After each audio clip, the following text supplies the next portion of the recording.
Hi friends, అందరు ఎలా ఉన్నారు? వన్ మోర్ మినీ వ్లాగ్ అండి. ఇక్కడ వచ్చేసి మష్రూమ్ కర్రీ ఎలా ప్రిపేర్ చేయాలో చూపిస్తానండి.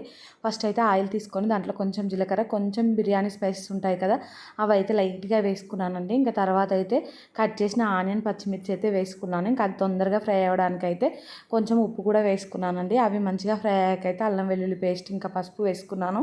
అంతా ఒకసారి బాగా కలుపుకొని ఇంకా క్లీన్ చేసి కట్ చేసుకున్న మష్రూమ్స్ ఉంటాయి కదా, అవి అయితే యాడ్ చేసుకొని ఇంకా సిమ్లో పెట్టుకొని మూత పెట్టుకొని అయితే మంచిగా దాంట్లో నుండి మష్రూమ్స్ నుంచి వాటర్ బయటకు వచ్చే వరకు ఉడికించుకోవాలండి.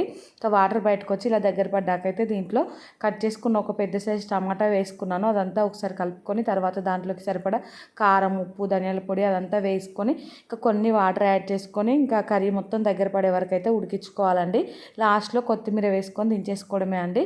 కొంచెం గరం మసాలా కూడా వేసుకోండి లాస్ట్లో అయితే. ఈ కర్రీ అయితే నేను మా మమ్మీ ఎప్పుడు తినలేదని తన కోసం అని చేశానండి. సూపర్ వచ్చిందండి. ఒకసారి ట్రై చేయండి. Bye friends.